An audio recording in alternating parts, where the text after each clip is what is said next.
Bhatia, the moderator, along with Dr. Nilesh Kumar, who will be moderating the session. Our chairperson for the event, for the session, is Dr. Digvijay Singh, the immediate past president of YOSI. Dr. Sonal Kalia couldn't join us due to a medical emergency, and the others will be here. The other panelists are Dr. Avanish Upadhyay, who's the treasurer of YOSI, and Dr. Devakant Mishra, who is the vice president of YOSI. I'm myself the secretary, and Dr. Nilesh is the joint secretary.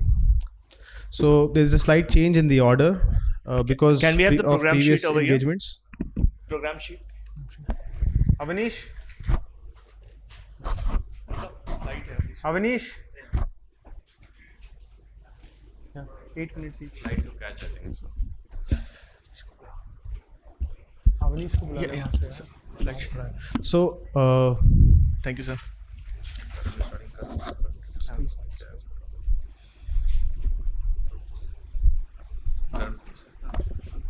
So, Dr.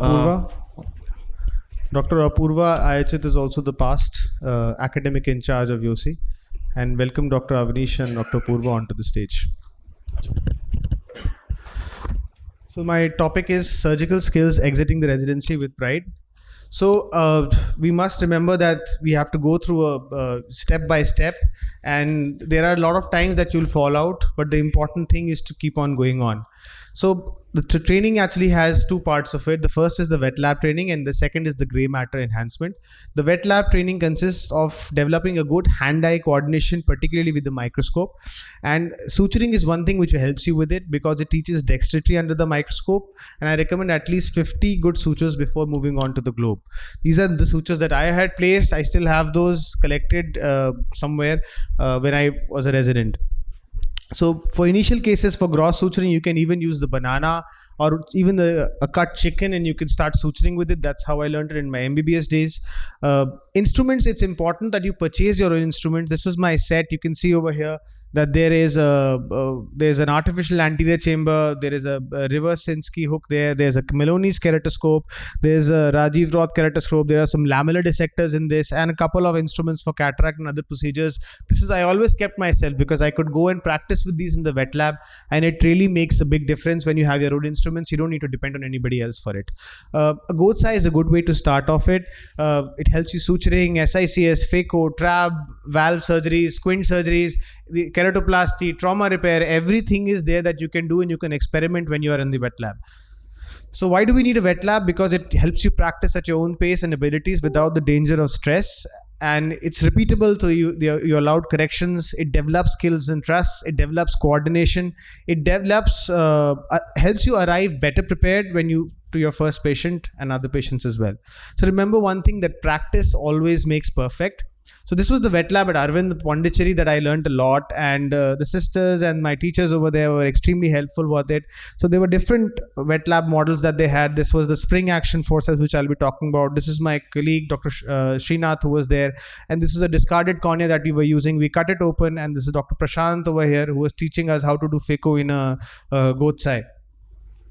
This is a beautiful article by Dr. Seema Ramakrishnan ma'am and her group, and this is the spring action forceps that they had developed, and it helps to keep the globe extremely stable, and it is present in the British Journal of Ophthalmology.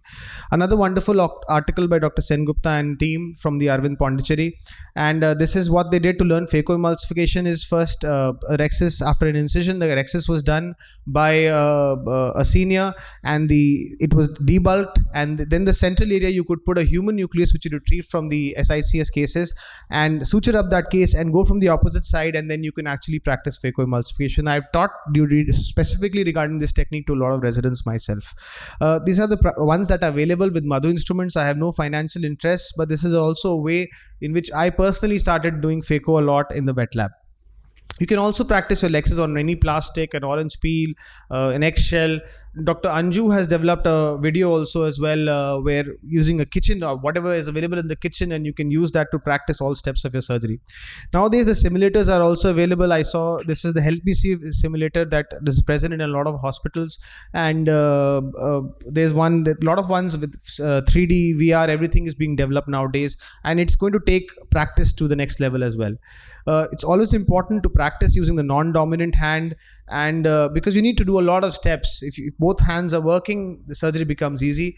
I do play a lot of video games, and FIFA was one I used to play, and also helps in developing that hand-eye coordination. So whatever guitar playing, whatever you do, it helps you get better.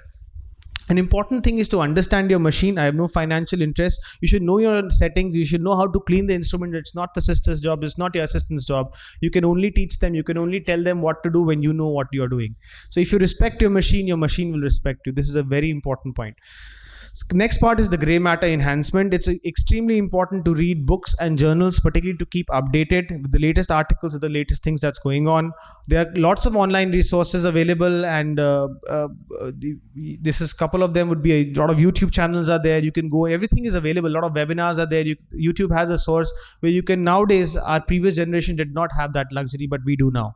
Remember that every step is important. So you command respect from your juniors and colleagues if you know even the simplest of tasks. Assisting is extremely important. A good surgeon is always a good assistant. It's very important to observe. This is when I was a fellow, my residents were observing me, and this is when I was in CFS. I was observing. I was in free for for 30 minutes or so. I went to the other OT. Dr. Lalit was operating, and I went and saw. Even though I'm not a retina surgeon, so there's always something new to learn when you're observing. I have had a lot of mentors, and I'm extremely blessed with this, and they have taught me, and you're going to get more and more mentors in your journey. Do remember them, and then you have to carry that forward and become mentors for somebody else as well. It's extremely important to teach your juniors as well, because when you teach them, you also learn a little bit more about it, and teaching is much more difficult than thought. It's important to record your surgical videos, because when you read you can go back and take a look at that, what mistakes you have had, and it's also a good thing you can present that at the conferences and in various presentations. It's important to discuss with your seniors, colleagues and juniors, and you can come through a lot of solutions if you discuss with them. So another important thing is be always available and never say no. The reason I did a lot of surgeries during my fellowship particularly was I was always available, whether it's 2 in the night or 3 in the night. Trauma case, okay, I'm there to do it. No matter what, I'm there. So that's why I got to do a lot of surgeries, and that helped me enhance my skill set a lot. Attend conferences, update yourself, see live surgeries. In live surgery, you get to see a lot of the nuances that are there, and the edited things take out a lot of from that. Have a targeted approach, and it should be a weekly target and a monthly target, and when you reach that target, go on to the next step, because you need to keep on revising these targets, and then only you'll be better prepared. Always challenge yourself, not somebody else, but challenge yourself and be a better version of yourself. Respect your patients. This is very, very important. You should have that compassion towards them. They've come to you for treating them, and you should show that compassion towards them. There's a long way to go, but thank you so much. Thank you, Dr. Karan. Excellent presentation. And I would like to invite comments from Dr. Avnish and Dr. Apurva.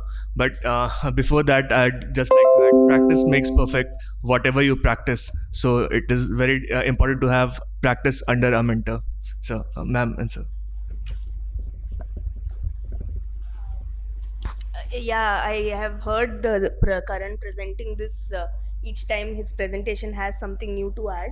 So I completely agree about all the points. And one thing I would like to say is the residents should not go behind numbers. It's not important to do as many surgeries as you can do during residency. Well supervised, fewer surgeries are always better than doing hundreds of surgeries unsupervised. So that is one thing that we have to know. If you have done only 25 surgeries but under great supervision, that is a whole lot better than doing 250 surgeries and having done a shoddy job at them. So that's something. Okay, Dr. Prasanna has to go for a talk, so. So next we have Dr. Prasanna. Dr. Prasanna is an executive member from YOSI, and he's a very dynamic person, a great innovator, a great speaker, and always enthusiastic. She's not coming. Dr. Sonal. He is a glaucoma surgeon, and he is into his own practice. So over to you, sir. Yeah, thank you, Nilesh. Just as we are quickly loading, so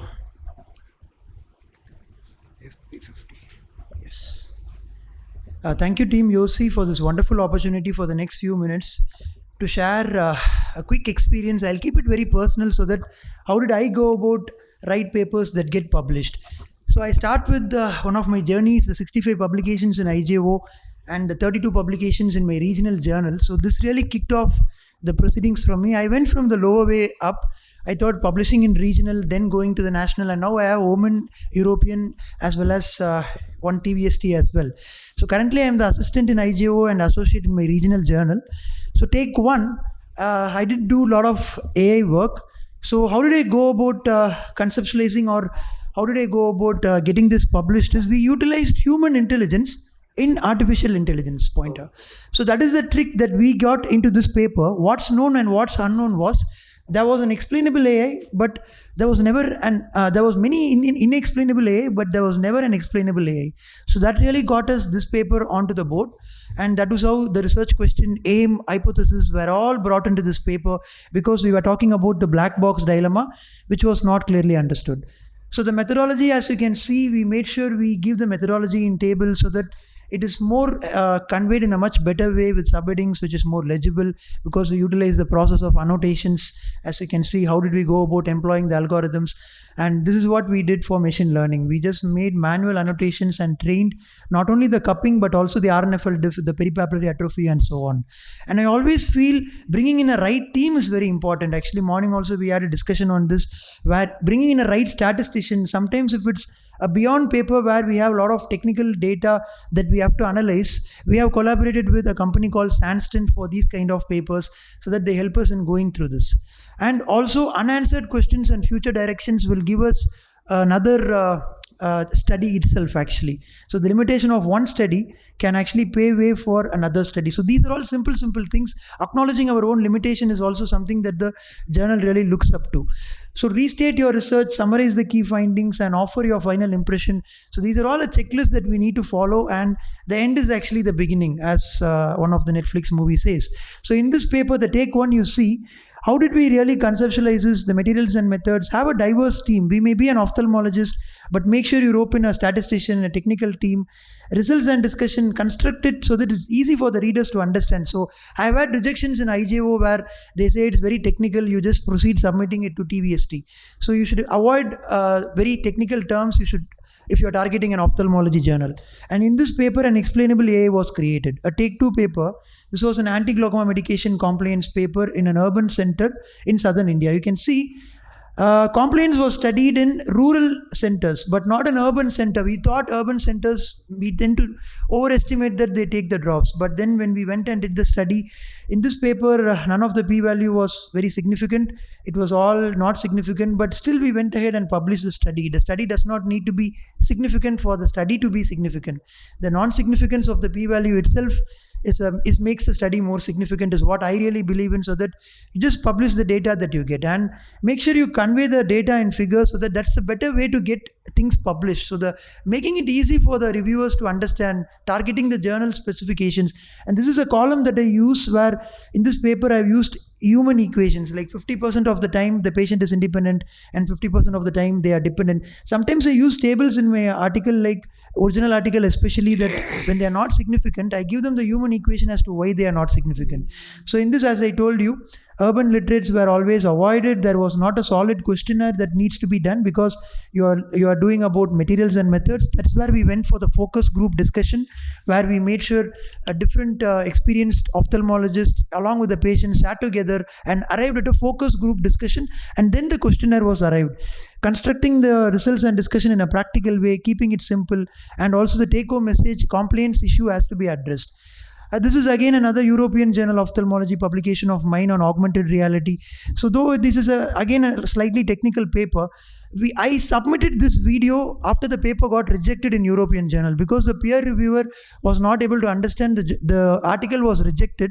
And then as an accessory file, I was not able to type this in a manuscript. So I submitted this video, and then they were able to understand what I am trying to type. And then this paper, after a rejection, it got accepted. So also try to add videos. Like if you are going too technical, the peer reviewers does not need to understand, but you may may feel it is important to publish in an ophthalmology journal because we are trying to work on a simulator which ophthalmic fraternity will develop. As you can see, a MIGS G1 simulator that we have actually innovated.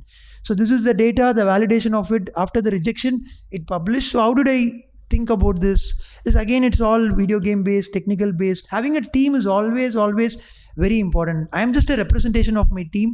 I am a family practice background, but I have my own team as well, a good solid team. And take home message, again, then we were able to invent the holograms, patent it, and as well as publish it. So this is my dashboard. As you can see, my dear friends, there are more rejections. This is the whole portal. There are 66 rejections. There are only 49 acceptances. 4 were yet to be published. It's 53. So it's always the tip of iceberg that we all see, but we need to keep doing so that things will start working for us, and we just keep doing it. So this is one of the publications in ophthalmology glaucoma cover. This is also important. Many a times we feel original article, but I do tell people that if you have a good striking image, aim for academy itself. So this was a post tube in the sulcus where an axon-filled Rieger syndrome. We went ahead and sent this picture to the American Academy. Once every year in the October month, they evaluate the images and they consider whether it's for publishing or not. Do start with images in academy itself. Anybody here, the viewers who are seeing it, you can send your good striking image to academy. They evaluate it and you can be on the cover next. So this happened to me last year in October 2022. And anything, we had a phenytoin, dangerous and deadly phenytoin-induced bilateral angle closure attack. Recently, we had a commentary on cross-linking of blebs that they do for keratoconus, AI commentary, or even the OCT that we have decoded. So these are all some examples. Every article will have a key point. In this, COVID was a key point. When COVID happened, we had a patient with bilateral papilledema. One single idea is enough for you to get that manuscript up and rolling. And you can see these are the innovative sections that I have published in the Indian Journal. Even a simple animation, I was keeping on making animations. I never knew where I'm going to publish it. That's when IGO videos came. And I took all my gonioscopy videos and put it as a gonioscopic atlas and put it inside IGO along with my mentor. Even apps that we innovated, so far you can see these are the 2 apps that I have innovated. It's patented and then published. And this was a recent study that I worked with Prithvi Chandrakant, who's an expert in IOL scope. Many of you will be knowing it. So suddenly I got this idea. I called him up. Can we visualize mucor with IOL scope? And he just dropped in. We went to an ENT surgeon called Dr. Janaki Raman. He goes by the name Trichy Narayanan Janaki Raman. We went to his OT. You won't believe me, this study was done in 24 hours. We had 2 samples. It was an innovation column, so it's not an original article. We went to the OT, we took the sample, immediately under the IOL scope, we got the sample, we went to the microscope of the same hospital, got the comparative sample, and got this study written that day itself, 800 words, and we sent it, and it was actually published in a very quick way in IGO. And this is a 3D printing and the holograms which I already showed. So I think identifying the journal, I always preferred IGO, developing content. So these are last few slides. I take content from my own patient. So this is a patient who's wearing his mask very well, but when he goes to the bowl type, he's removing his mask. Immediately I got a content. Yeah, I'm winding up in 30 seconds. So immediately I got a content that the nose is outside the VR perimetry. Can we use VR perimetry during the pandemic? A scientific screenplay was written and then this was given into publication. Gaps in literature, anterior capsular phimosis. Can we use microrexis scissors and forceps to really release it? Yes, we did it. And it was published as a photo essay. It is important to share again the complication that I showed about phenytoin in one of my cases where there was a dangerous and deadly bilateral acute angle closure attack before and after the stoppage of phenytoin. We went and published it. Sometimes it's important for the colleagues to be published. Of course, this patient had a pre-existing hypermetropia in the first place. That was the reason why things went into play with phenytoin causing a rare idiosyncratic bilateral mydriasis. Even innovative ideas, this may sound very silly, but every year we organize a glaucoma awareness through cricket, just like the RCBNs who have Go Green for cricket. This is the 4th anniversary that we are doing this year. And I also published this innovative glaucoma awareness through cricket in one of the journals. So this, my dear friends, even if you have a YouTube channel, recently last year what I started doing after IGO came, I had good 50 solid videos in my channel with 2,000 subscriptions. So I started working on all the videos because it's not peer reviewed, it's not PubMed indexed. So now I'm migrating all my videos in my YouTube into the PubMed indexed IGO. So there are no real limitation at all. You can go endless, even accepting the mistake. This is one of the patients who tilted his head and the Hoya came out. Now the same Hoya, I took it into a D cartridge and injected, I got a crack. So this may happen to my fellow colleagues the next day. He may be keeping a Hoya, the same thing may be happening. So I published it so that he'll avoid doing this mistake that I did with the Halcon D cartridge when the Hoya got injected outside. So this is what happened, but I was lucky to escape because the pupillary area was not involved. And this was one of the cover images in IGO as well. And finally, again, start with images is something that I really wanted the beginners who are going to see this video the next time, start with this. And finally, publication is a very tricky one. Sometimes when you do it, always it will be like you'll have to just cut down the noise and start working. Rejections will be more, but the rewards will be even better. Thank you. Thank you. Prasanna, your presentations are always amazing to Thank watch, you, and the sir. work that you're doing is quite amazing. Thank you, sir. Anybody wants to ask anything? Yes, sir.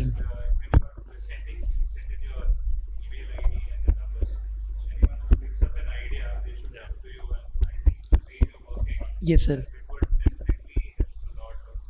Yes, sir. Sure. I'll definitely. I've started doing it in a small way in our fraternity itself, and hopefully we'll continue the good work.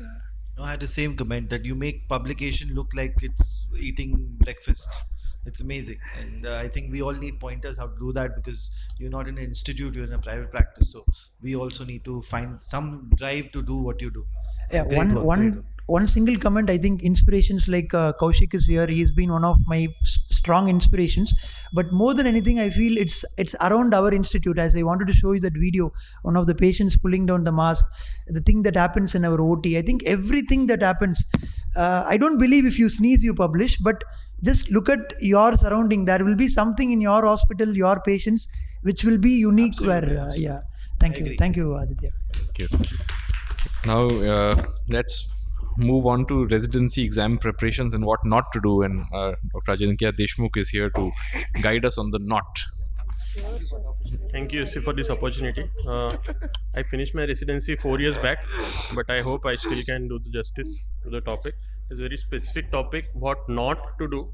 So I tried to stick to the topic in all the nots. So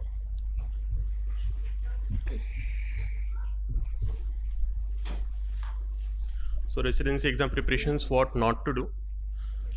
So when it comes to residency exams, it can either be DNB, MS, DOMS, DO, and it can again be theory, practical, Viva, or now the OSCE pattern. So whatever the exam may it be, the basic always remains the same.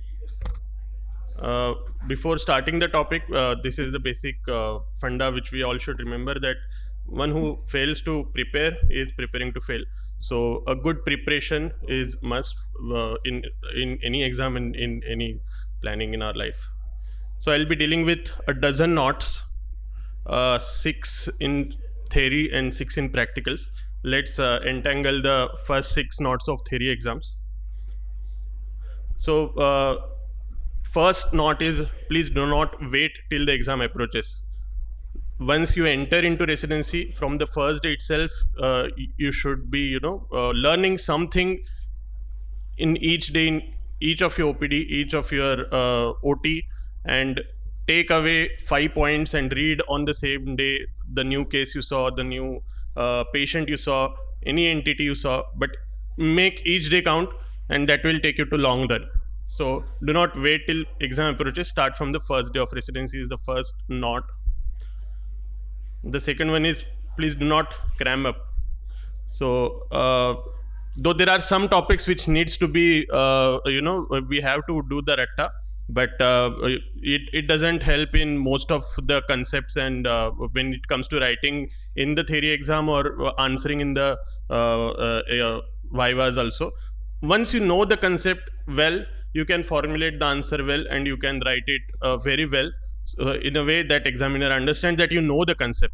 The one who actually cram up the things, they can't rely on their memory that much. So please do not cram up is the second knot. Third is, do not have 100 books to read from before exam. So this is my own Kanski. So I used to put the notes on a paper and just stick it onto one Kanski. So whatever the topic it may be, if I have read from Yanov or any other book, I used to make the notes, stick it in my Kanski, so that at the end of the exam, near the exam time, I have only Kanski to read from. So I don't need to go to the 100 books to read from, because at the end your visual memory is something which will help you in the exam.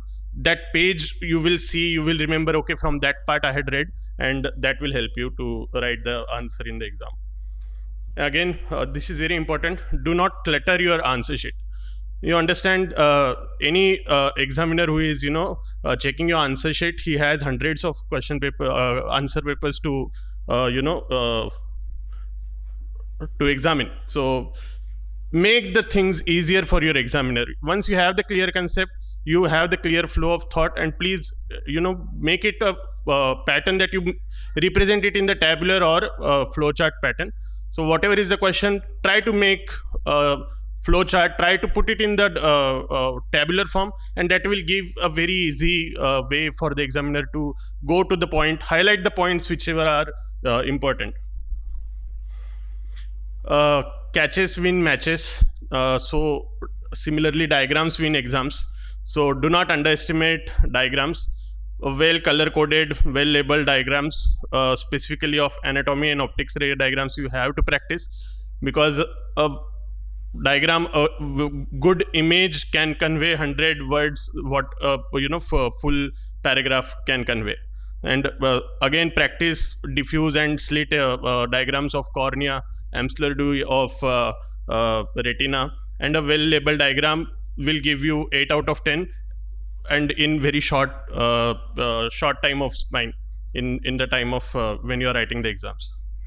The last note in the theory exam: do not mismanage the time. Most of the time it happens that when we are starting to write our answer paper, for first few questions we know so much, we want to write everything, we give so much time in writing first few questions, and in last couple of questions we just run out of time and we just scramble something else. So distribute time equally, so that the things and the things which you need to think a little before writing, you give equal time for that, because all questions have equal weightage. So utilize your time smartly. Now, untangling the 6 knots in the practical examination. First is, do not forget the Shastra and Astra, and mind your Vastra. So every candidate who is going for the practical exam, please take your own toolkit, 20D, 90 or 78D lens, pencil, pen, 2 scales, color pencils, HB pencils, gonio lens if possible, logbook, and your thesis in print. So please do not forget any of it. You should have your own kit with you. Dress formally, clean and tidy. Go clean shaven for guys, and do not wear flashy clothes. Be in your apron, white apron, and most importantly, your tone and body language matters in exam. So be humble and be presentive. This is the most important thing. Do not make blunders. Say what you see. Most of the time it happens, we see one finding, we try to corroborate it to some diagnosis, and then we try to put other findings to support that diagnosis. So he is my kid and he has heterochromia. So not all heterochromias are Fuchs. So it can be congenital heterochromia. So just because you're seeing heterochromia, don't try to think about Fuchs. So do not make such blunders. If you make any blunder, like any obvious thing, if you miss, then you're going to go down. So please do not make blunders. Again, do not flunk in refraction. We are all ophthalmologists. You should know refraction very well. Retinoscopy, transposition, what cycloplegic was used, what is the correction factor, and what are the different refractive error types. So what is compound myopic astigmatism, what is mixed astigmatism. At the end of it, you should be writing it in full. So always practice. Unless you practice retinoscopy, you will not be able to do it in the exam, because most of the institutes, they have optometrists or other ophthalmic assistants doing it, and we residents, we tend to forget about it and we don't know how to do it. So please practice retinoscopy, and in exam, this retinoscopy spotter, you have to get it 10 on 10. Again, do not underestimate the skills of presentation. Knowing the thing is important, definitely, but being able to express it in appropriate language during Viva is even more important. Whenever you are attending classes in your institute, practice answering the questions in full sentences. That will give you the knack of answering in the Viva also. And always use appropriate ophthalmic dialect. Like when you are describing any entity, if it is B scan, always say hyperechoic, hypoechoic. For autofluorescent, hyperautofluorescent, hypoautofluorescent. So those appropriate dialect is very important. So please practice that and do not underestimate the skill of presentation. Again, may it be a girlfriend, boyfriend, husband or wife, or the examiner, do not be sorry to say sorry. If you do not know, please do not guess. If you are stuck somewhere, think, take a brief pause, say sorry humbly, and move to the next question. Because you have a limited time in exam. Whatever you don't know, you don't want examiner to, make you stuck there. So please say sorry and move next, and do not argue. Always remember, examiner is always right. Have the last knot to untangle. Do not dig your own grave. This happens most of the time. We utter something which we don't know, and then the examiner rightly catches us there and try to, pull us down. So do not utter the things you do not know. Make sure that you lead your own viva. Whichever thing you know, take a brief pause there, or stop at the thing which you know, so that examiner takes you further from there. So take the examiner to the territory of your strength, and do not dig your own grave. Instead, walk onto the flower garden which you create for yourself. Again, last but not the least, I know first impression can be the last impression, but exit is also equally important. So because that's when the marks are given in the exam. So humbly thank you, examiner, and leave the examiner hall. Thank you.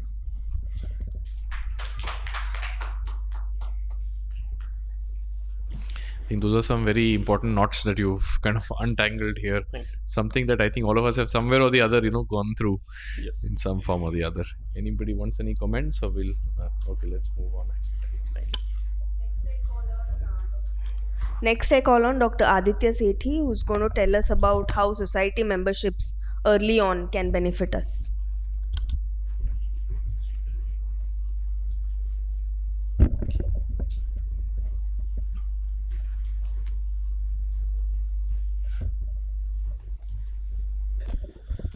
Thank you, YOSI, and thank you, AIOC, for this opportunity. Now, while I thank both of them, they're both societies. All right. So, how society memberships early on can benefit you? I think it's very apt that any membership to any society should benefit you. That's only why you should become one. So, let's find out how. So, this is a quote I liked when I was researching for this topic. That always start by doing what's necessary, then what's possible, and suddenly you're doing the impossible. So that's exactly what a society does to you. So my story, I fresh from Shankar Netralaya, Chennai, got ready to join practice, but was I ready? Did I have all the exposure I needed? So when I Googled medical society, this is what came. It's a non-profit organization, association that provides unified representation, advocacy for physicians at the national or state level, and whose membership will comprise mainly of physicians. Another definition would talk about how they want to increase and promote the high standards in medical education together, and practice science and ethics is also mentioned. And also, there can be voluntary membership organizations, primarily for doctors who share a common expertise in either medical specialty or a common interest. So these three definitions, though sound similar, are very different, because this defines the medical societies. It could be regional based, like national or international, state, district, or city. It could be specific to your needs, like the Young Ophthalmology Society of India or the Women in Ophthalmology. Or it could be super specialized, like I have the WSPS, which Pediatric Ophthalmology Society, Community Ophthalmology Society, like ACOIN. So joining societies early on. So this is a graph that I made.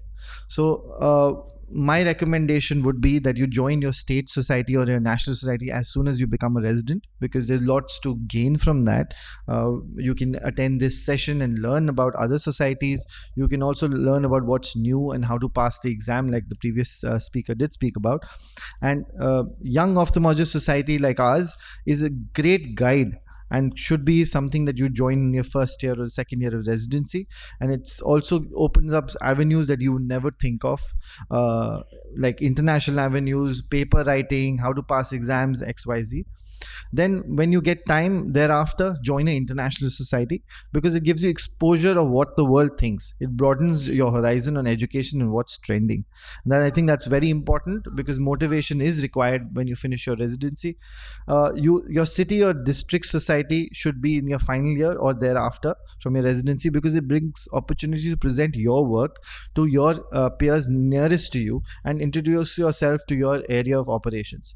Also, society of choice post residency should be an option. Like you can join the WS or LBO or YOSI or Myopia Society, whichever you think is the society that connects with you maximally personally as well. And then comes your super specialties or subspecialty society, because it helps post fellowship get connected to your subspecialty, gives you the roots and gets you also the referrals that you want, and also bounce ideas that you need. So the benefits are more than 5-page long, but here are some of them. It gives you a platform, it gives you knowledge, and CME is very important as you grow older. Reputation is also associated with the society you are in. It gives you responsibility, because if you're in the society, you're also responsible for how it performs. It provides advocacy, platform to international forums. Networking is possible here. Also, it's not always about work. Sometimes you need to play, so recharging and socialization is very important with your peers, and this is what a society gives you a platform for. And your voice to higher authorities. So tomorrow, if you have a problem with a higher authority like the government, a society is going to stand for us. Litigation and legal help. Again, when you're in private practice, this is a way you can get your peers together. Control industry players, like you can't have any companies deciding the rules for you because of the society. Prevent unlawful activities, setting career scope and opportunities. So in simple words, alone we can do little, together we can do so much. Some of the benefits further: your platform for resources, express your and share your views, your work, some network and grow your career, a platform to establish your practice, know how to publish. Prasanna gave a beautiful talk about that, and to gain awards, get rewards and recognition. Further, there are more benefits. So in simple words, you need to be aware of what others are doing. You have to applaud their efforts, acknowledge their success, encourage them in their pursuits. And when we all help one another, everybody wins. And that's the definition of a society. Let me be more specific. Young ophthalmologists, it improves your clinical and surgical skills that Karan did speak about. Resources for exams and opportunities, which our previous speaker spoke about. Professional networking, very, very important for any young ophthalmologist to establish himself or herself.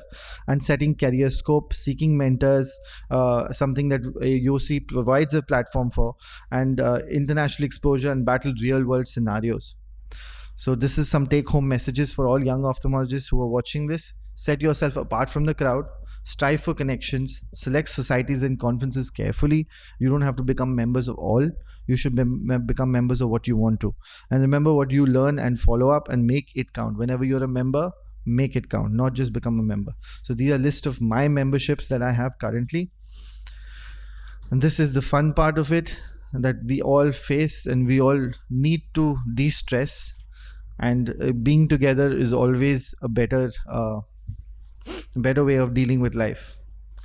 And the idea of being a society member or member of a society is that you become who you need when you're younger. And I think if this is the attitude, and that's my quote, I just made it up there. So if that's the attitude, you join a society, you'll do much, much better. And that's what I feel, because if you're going to do it just for yourself, you won't strive so much. And this is just moments ago, we were all together in a room and we clicked this, and this is what being a member of a society is all about. Thank you so much. Thank you, Aditya. I think that's a very long list of societies you're members of, and but yes, it also helps you roam the world, right? Because then you keep getting Exactly. so good. All right. The next, You want? I think Rohit, no? Our next speaker is Dr. Rohit Modi, and this is going to be interesting because we learn how to make a fortune during our residency.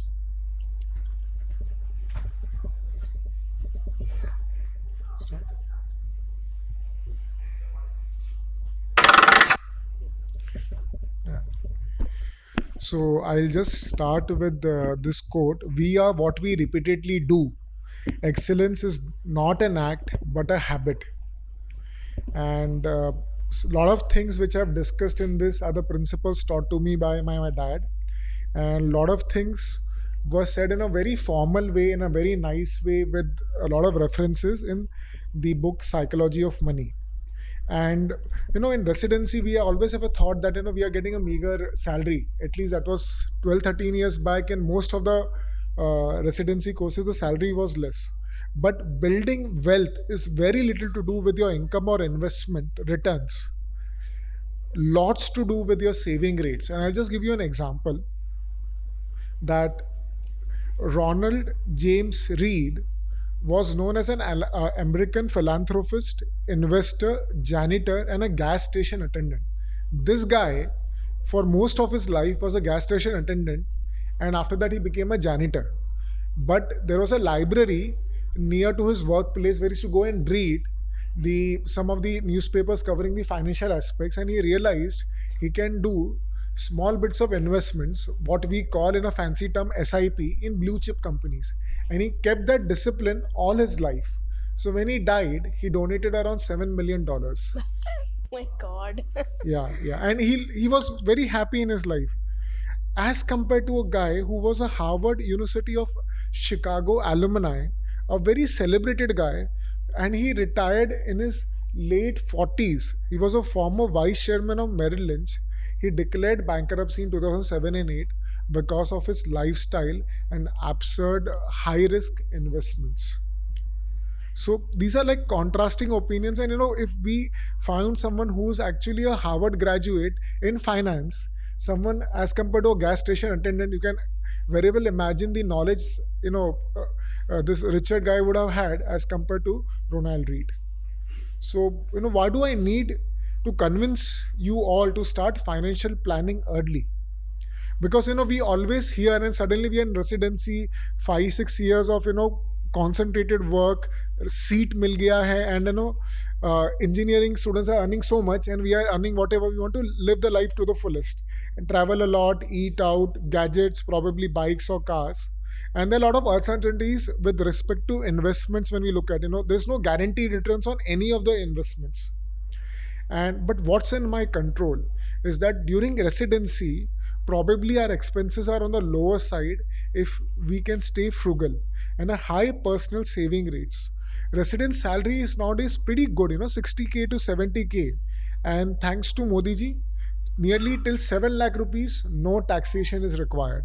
So, and if you're staying in a hostel, you're single, not married, you can easily think of investing 30K a month. Now, what this 30K can do for you?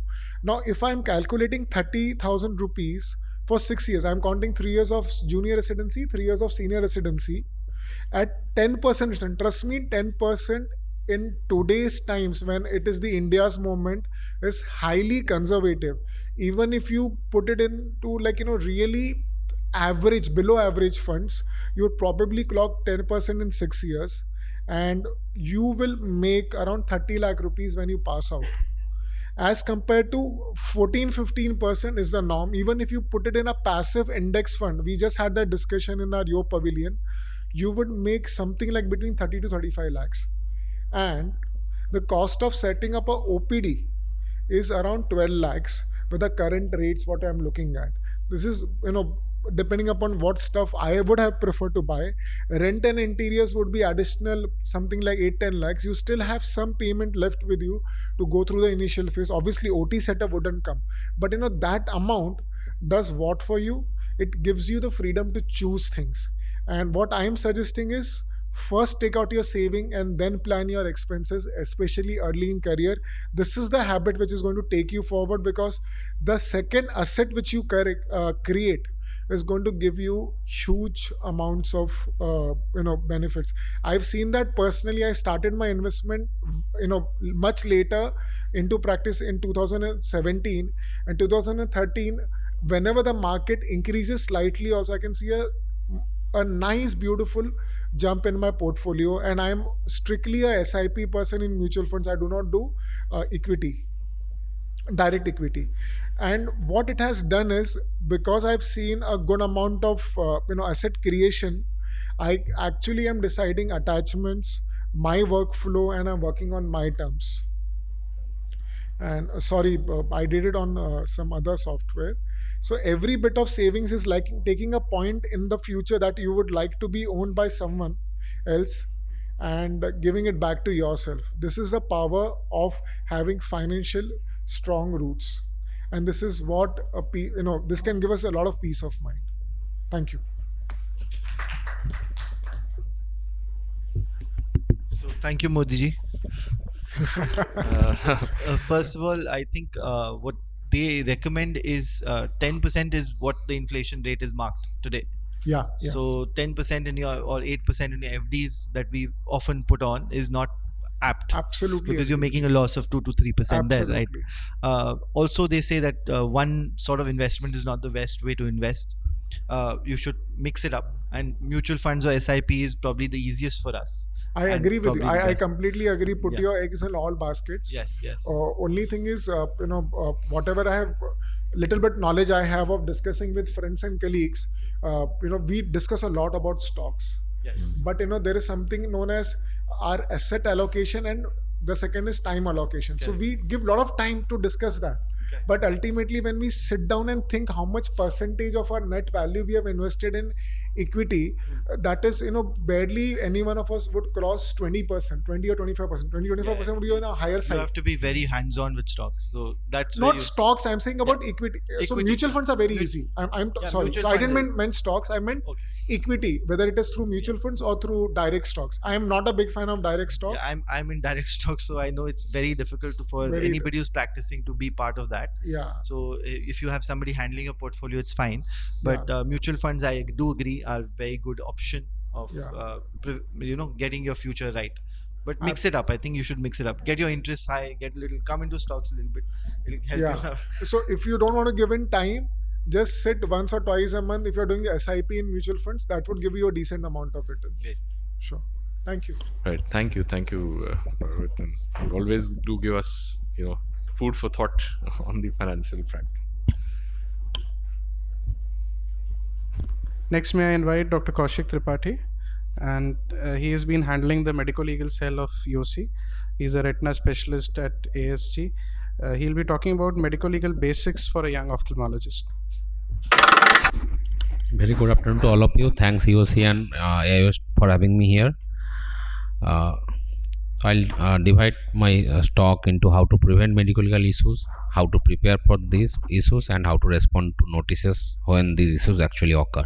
So actually prevention is definitely better than cure. Practice care, compassion, competence, communication and courage and commitment. Definitely document things, document everything. Take consent of patients, discuss the risks, benefits and alternatives available to them. Definitely when you are operating or doing something, promise there should be under promise and deliver. You should deliver more than what you have promised. Set realistic expectation of the patients and discuss what reasonable expectation could be, and try to involve the patient in decision making. Try to give them options and let them decide what they want to do, and definitely do not blame other colleagues. So how do I prepare? The problem is that once you get medical legal cases against you, there is huge mental trauma, financial loss and defamation, and also in rare cases there can be violence also, which has been increasing in India. So we at YOSI legal team, we have been arranging regular webinars on various aspects of medical legal issues. So this was our webinar on consent, and we need to discuss all the risks, benefits and alternatives to the patient. And there are AIOC consent forms which are available at AIOC website, which has been the team which made this consent form was led by Dr. Ananda Deshpande, who has been our mentor. Use these forms, try to get handwritten statement of the patient that they have understood the risks, benefits and alternatives, and get it signed, and sign fully with the same pen. In now Consumer Protection Act has come, and definitely we all fall in its jurisdiction, and people are, because it is easy to apply, people are definitely there has been increased medical legal cases in consumer protection courts. And what is more important is that when the cases go long, they add interest to the penalty that increases the amount. In record keeping, be meticulous and keep indoor OPD investigation all documents with you. Whatever patient gets, you get a copy of that and you keep that with you. Medical indemnity insurance is one of the most underrated things. Every professional who is practicing, they should have their medical indemnity insurance, and for ophthalmology it should be at least 1 crore. Start when you start practice, and definitely renew your insurances at least 1 month before, so that it doesn't get lapse. And there is something called retroactive date, when the date when you actually start your insurance, so that goes back to when you start your insurance. And if you actually if there is a breach in between your this insurance, the insurance company may not honor this, and they may deny your claim. And also there is something called compulsory access. That means they'll give, there will be something called like co-pay, and they'll give only some like you will have to minimum pay in specifically in ICICI Lombard it is around 12,500 or 0.5% of the claim, whichever is higher. How do you respond? Definitely do not panic.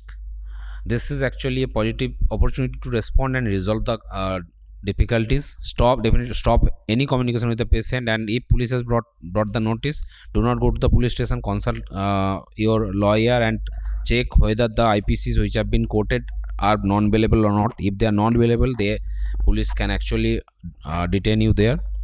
And ensure that you all have records. You contact your insurer, your medical legal consultant, lawyer. AIOS has a legal cell in which our seniors are there, so they are very helpful. Contact them. Reply professionally with references, and this should be point wise. And I take this opportunity to acknowledge my teammates, Dr. Arti Hedar, Dr. Dipanshu, Dr. Sayantana, and Dr. Timanjan. And also please come to Kolkata next time. Registration is open and there is a discount there. Thank you. Thank you, Kaushik. You and your medical legal team is doing great work for YOSI, and I think the team is also now kind of somebody that people can call and speak to if they've got any doubts, and then they can help you connect with people as such. Kaushik has also been we're trying to see if we can get some kind of indemnity MOU with some of the companies to help out all our members, but I think that still is under the works. But let's see if that works out. Any questions anybody has, or any comments? Any comment from Dr. Arti? She's also part of the cell. Yeah.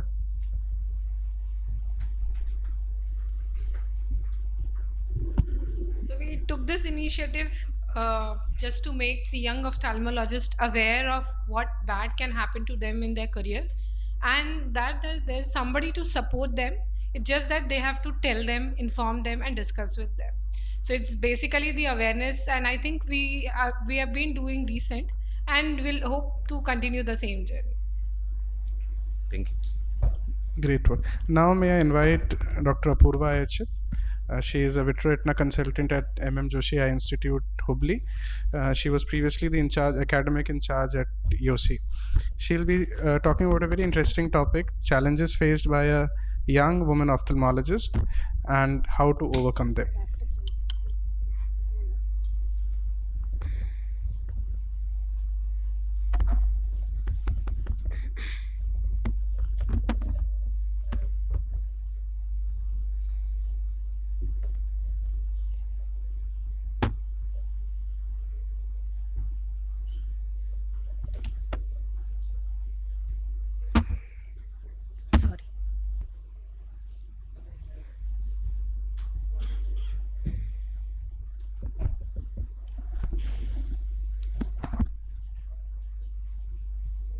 So I have spoken on this topic once before, not at UC but at a state conference. But I remember I was a lot younger then, and my talk was rather mainly of sweeping statements. Perhaps now that I look back, and I'm rather contrite about that. And it was more anecdotal. It was based on my friends and my own experiences.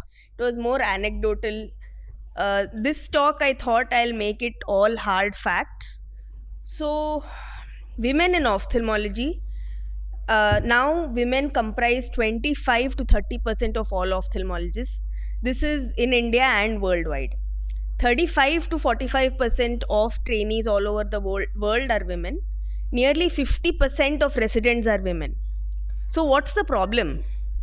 So there is this joke about how women in ophthalmology sessions are no longer needed, and in a few years we'll have men in ophthalmology sessions. So that's not it. It's not about how many residents we are having, or at the entry level how many girls are taking up ophthalmology. The problem is how many are remaining in ophthalmology, and the problem is how many actually end up becoming something in ophthalmology compared to their male peers. So let me explain the problem. Really, the problem is a leaky pipeline. So there is a bottleneck on achievements of women in the upper echelons of academia, and this is a very well known fact. So what's a leaky pipeline? So suppose, like we said, there are 50% female residents. That more or less translates to slightly lesser but comparable number of fellow trainees. Then at the workforce, this number drastically comes down. And at leadership positions in societies, getting ahead in their career, getting finally some lifetime achievement, that number really, really drops. So this pipe is leaking, and it's leaking, and how? So we need to kind of know about this, and it's not about how there are more girls in residency. So let's look at the disparity and look at the need for such a talk through an objective lens. So we need to discuss about parity, where women should represent ideally half of any benchmark that may be created, and there should be talk about proportional representation, which means there should be an equivalent proportion of men and women. So there are challenges to both parity and proportional representation. So where are these challenges, in what spheres? So residencies, it looks a little hunky-dory as of now. Fellowships, we need to find some parity. Job opportunities, membership in societies, being speakers and participants at conferences, leadership positions, and finally maybe high level awards. So coming to residency and training, what are the unique challenges? 66% ophthalmology trainees, women trainees, have faced harassment throughout their training, usually by senior males, nearly 35%, and less often even by females. 40% feel less respected compared to their male team members. There is prejudice and discrimination, and women are more likely to be harassed by male patients as well. So I'm not speaking through my hat. These are all actual papers in very big journals like AJO, and this is as recent as April 2022. So coming to the same paper also talks about how there is a disparity in surgical exposure and specialization. There are fewer surgical opportunities somehow in a large survey, and fewer choose surgical branches, and there are more trainees going into medical retina, uveitis, and pediatric ophthalmology. And I think if we look around us, most of us, whenever some girl comes up to me and says she wants to do retina, and I end up going into a long conversation about how is she going to manage, does she belong to a family of ophthalmologists, is there any investment, who is she marrying, where is she eventually going to move. But I don't have to ask any of these questions to a man who comes up to me and says he wants to do VR surgery. So coming to representation in societies, since we are going through the pipeline, so there was a big study in just 2019 where they compared the participation of women in societies as members, as speakers, as award recipients, and compared it from 1970 to 2000 and 2000 to 2010 and 2010 to 2019. So 2010 to 2019, more women had entered societies as new members. This was heartening, but the parity was neither achieved amongst award winners nor amongst leadership positions. Furthermore, the percentage of women as society presidents did not change over time. It has remained more stagnant. So now, if we look at gender representation among presenters in ophthalmology subspecialty meetings in 2019, here they said that there was a disparity in specific subspecialties in women. If you look at the American Board of Ophthalmology's purported number of women in that specialty versus the participation of women as presenters in those specialty meetings, there was a big difference. Also, when female presenters were presenting, it was not as a leader of that course. So let's take, for example, AIOC, where there are chief instructors and co-instructors. So let's just say that chief authors or chief instructors of ICs were a lot less, especially in surgical sessions. So women were more likely to lead in non-surgical sessions rather than surgical sessions. So let's look at job opportunities, and perhaps the most rallied about is about the pay gap. So when we look at data from 2020, and when you have an eye on the gender disparity, women are earning 12.5% less than men in the first year of practice, and also in the latter years of the career, even after accounting for rank, leadership roles they may have served, publications, research time. There is a paper that has shown that women ophthalmic researchers earn 84% of a man's salary. Women principal investigators receive fewer grants in early career, and they have fewer industry connections and less support from the industry. So why does this happen? Why is there a pay gap, which sounds so ridiculous, but it is there, it is glaringly there? That's because the reasons are too many, and it's very complex to understand. There is underrepresentation of women in surgical and procedural work, which make up for more of revenue. There are fewer operating hours because they spend more in consultation hours. Why is that? Because they work part-time many times due to personal choices linked to work-life balance. Why is that a woman has to think about work-life balance? Usually if you ask a woman to speak on work-life balance, it's about how she juggles work and family. If you ask a man to speak about work-life balance, it's about how he manages work and his hobbies. So that's something we've always seen. So there are differing family obligations, child rearing, and personal choices. They are less likely to have private practices. There is less emphasis on salary negotiations also. So coming to leadership in societies, now I'm not sure how many women or girl leaders are there on the YOSI Governing Council. I'm sure it's a good number. But if we look at American Academy, out of 155 committees, only 43 are headed by women. That means men still disproportionately chair academics as presidents, academic chairs, council chairs.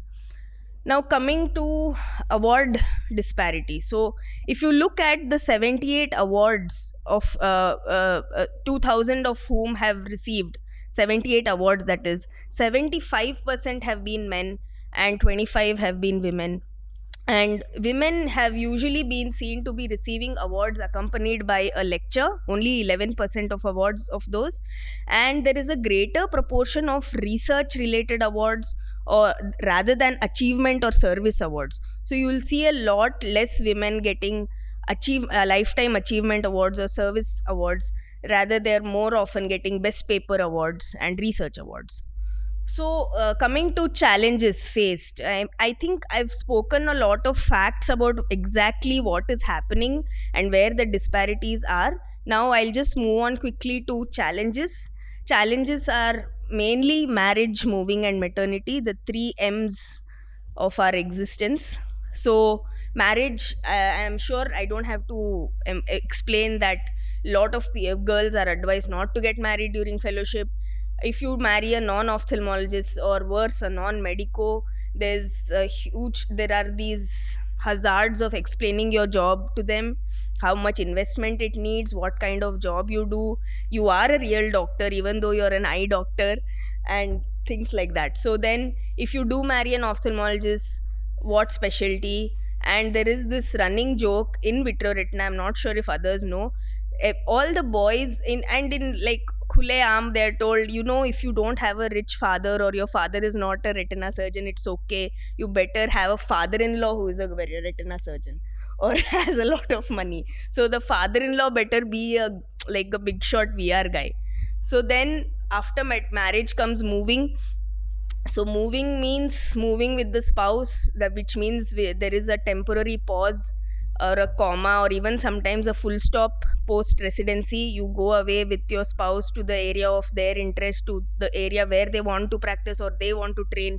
And there is several years after PG where you're out of touch with ophthalmology. Then after 3-4 years you come back to secondary DNB or fellowship, and you've had your baby or babies. And some women don't come back, they leak out entirely of the pipeline. So coming to another very it's a published fact. It is there in the recent publication in AJO, where 60% women ophthalmologists have received unsolicited advice about how they should not get pregnant during training or fellowship. So during maternity, paid maternity leave is very good in India. I mean, that's something we have to rejoice about. But it's not just about leave. It's also about how much leave and how easily one can avail that leave. And what was your leave experience? And did you get support from your workplace? And did you get that support for breastfeeding? So I'm not sure if you can see this. There were almost 25% women who reported that they wanted to quit their job after having a baby, which is a disturbing number. Also, if you see, there are these leave experiences where women have had derogatory comments by colleagues, financial pressure from relatives or at home, and there are mismatched expectations between the spouses. There's a big table that is rather disturbing to read about how the leave experience was for women during the first, second, and fewer women having a third pregnancy. So the worst thing anyone can do is to deny the existence of inequality. So when I speak like this, either I've been told to calm down, tone it down, or I've been told that, I don't do it. I've never seen it happening. I have not experienced it. I have not seen it happening to anybody. I don't think so. No, don't say that just because you have not experienced it. It's all about being cognizant of things that happen. It is not fair to invalidate your peers' experiences. So how do we fix the leaky pipeline? So we have to represent, advocate for women, and give that support from employers.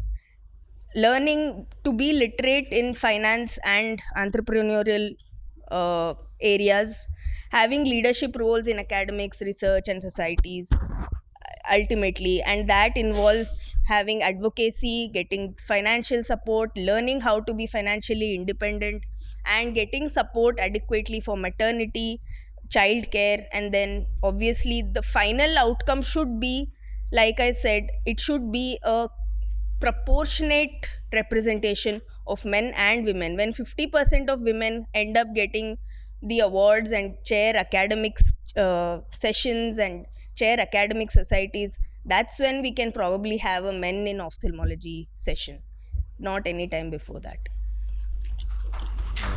So thank you, Purva. That was a bit of an eye opener actually for us. Any comment? Huh? Yeah.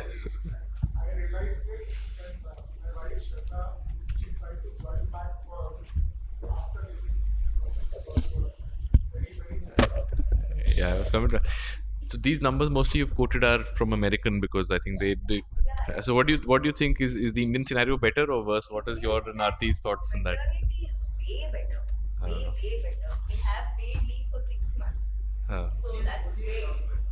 Only in government sector. No, private also organizations do give if they're registered. They do give.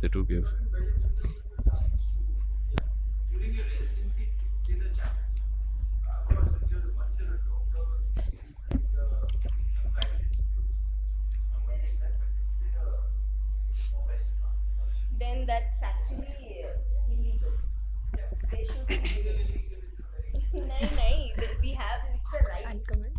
It's a right. So if they are not getting, then it's very serious. So, Dr. Apurva has put up the point very well, supported by statistics. We are in this hall, 4 women and almost 8 men. So, everybody is counting.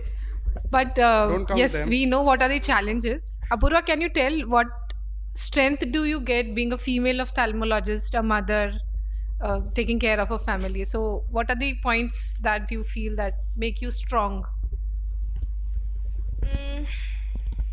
Well,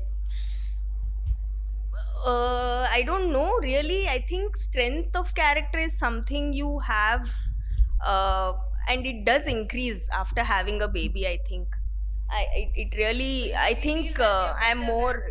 I think we are more human and more calm and more forgiving of ourselves and of our surroundings once we have a child. Like, why I used to be this horrible person to my juniors.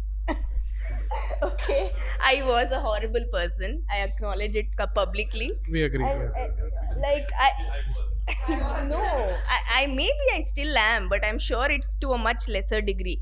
Once your priorities change, men get worse as they grow older. So Is it? So it's basically you have more flexibility as well, because We if can you include ask that a in the ophthalmic man, wars.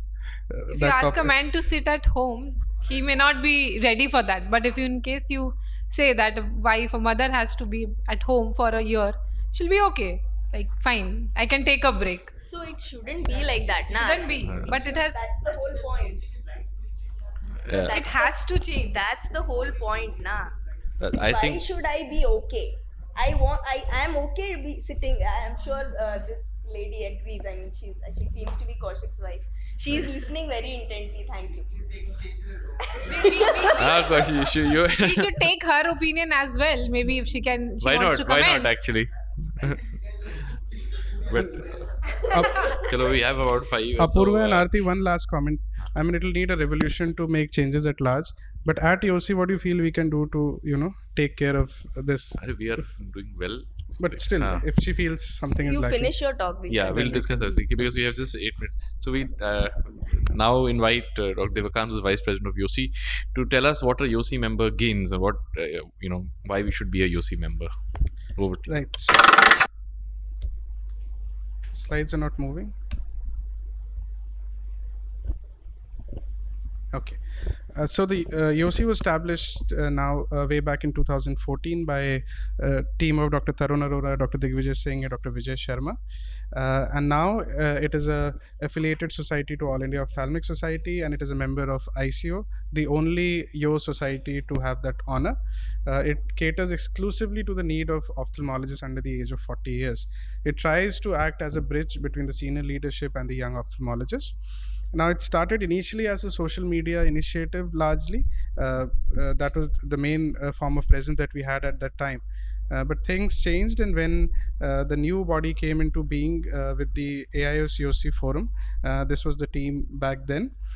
And then we recently also had the 2022 elections, and the new team, the present team, came into being. We have a group of energetic young executives who are doing excellent work that we have seen all through the meeting this year also. President Dr. Sonal Kalia had formed certain working groups, notable being a lot of work was done on the website. We've started the state chapters. The legal cell has really picked up. Your Times is on track now. The journal club, surfing the anterior segment, late night retina, yellow fellowship help desk, job portal, all of these initiatives are trying to help young ophthalmologists. Now we have around 6 to 7 state chapters right now. We are trying to have our local and regional presence through these, and ultimately we do want to expand to all the states that are there. Now, these are the various sessions that we have all throughout. The first one was the DOS YOSI session, which was our first session in 2014. This was the first Yo Times issue that we had. We had the first writing competition at the 2019 AIOC. And this is the YOSI quiz. A lot of quizzes that we have had over the past years. And the platform that we got at AIOC in 2019 in the form of Yo Pavilion was probably amongst our biggest achievements. So we had a hall separate for the Yo activities, and that opened new doors for us, and we had some really interesting sessions. Apurva was the academic in charge at that time, and she formed some very interesting sessions like young ophthalmologists case competitions and Meet the Mentors program, where we invited institute heads from all over India, and young ophthalmologists got the opportunity to interact freely with them. Another interesting session that was in collaboration with Dr. Rohit Modi, Ashish Ahuja, the YOSI hackathon, where we invited biomedical engineers and ophthalmologists to work together on very interesting projects. Similarly, we continued the tradition and had the pavilion has been continuing since then, and hopefully the next ones will be even better than what we are having now. We have had video competitions, training sessions, sessions on finance and practice management, all the burning issues that are pertinent to young ophthalmologists. We got some really good feedback from our fellow young ophthalmologists and seniors as well for all these sessions. This is the YOSI sessions through the main session that we get in the main scientific program. These are glimpses of these various sessions. Now we try to collaborate with all the regional, state, subspecialty bodies to conduct sessions. They were very kind enough to give us opportunity in the programs. Sorry, this is the very interesting initiative started by our team in terms of ophthalmic wars format. Now the forum, that is like an independent meeting that we had our first meeting in 2018, and it was very well attended, and it was sort of an international meeting for us, where our colleagues from Singapore joined us, and these are few glimpses from that meeting. And we have tried to expand our reach and reach out to young ophthalmologists from across the world, and almost all international societies are at really good terms with us, and we are now interacting with ICU on an official level. They allow us to conduct the young ophthalmologist session at WOC every year. This is the Facebook page. We have a good social media presence now with the Facebook page, website, Instagram. Your Times is now very consistent, and we are having new and interesting editions of this. Now, YouTube has acted as a very good source, a medium where young ophthalmologists can put out their videos and their latest things that they are doing, and have a good audience for that as well. So this video by Karan has been a big hit with over 50,000 views over the past few years. Now, a flash notes which was initiated by Dr. Avnish Upadhyay are concise notes for last minute revisions. Our recurrent meetings like late night retina, surfing the rat tail segment have been very interactive and engaging.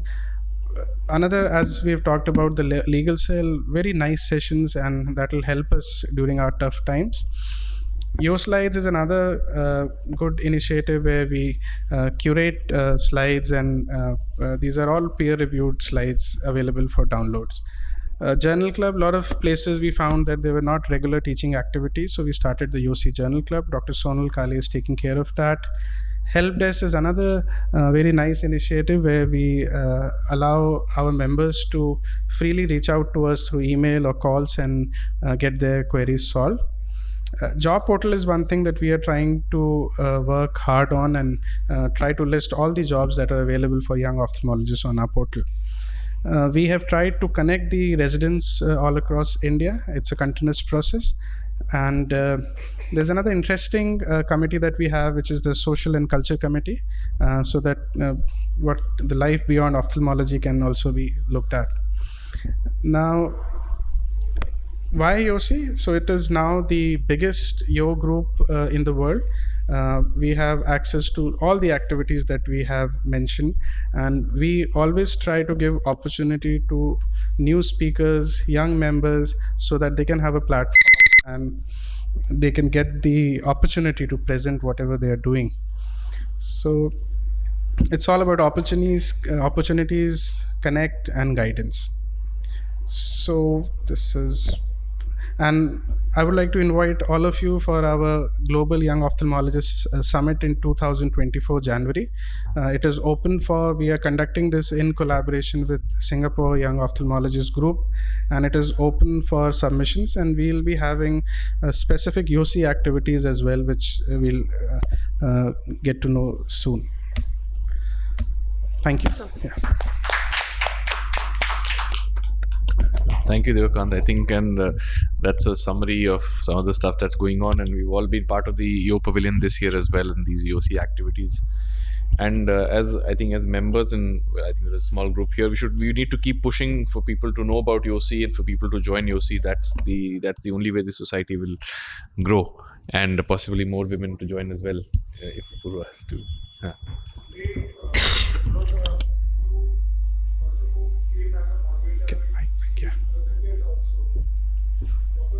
From Mumbai, and I was told that involve some junior so that that person comes up, and she said, "Sir, wow, it was such an amazing experience to come be a part of AIOC, that too as a faculty. I could have never imagined as a senior resident." And to get that stage, everybody is so encouraging. It's such a lively atmosphere. It's such amazing experience. So. I think we are enabling a lot of young people to come to AIOC because of your pavilion and because of YOSI. The first Yo Pavilion, I will never forget. So many residents from very remote medical colleges in Northeast, and they came and thanked us and said, because of you, I showed the email and they gave us leave for 2-3 days and we could come. And I never thought I could be presenting, because we've always grown up, seeing conferences and hoping to present someday. And yeah. True. At YOSI, we always try to be very fair and transparent and inclusive in the way we go about deciding, who's speaking, and I think that way at least we're trying so far, and I think hopefully you'll continue that thing to be, absolutely neutral and involve as many people as we can in the future. Definitely. All right. So, all right. With that, I think the session draws to a close, and thank you all for being part of it. We'll take a group photograph.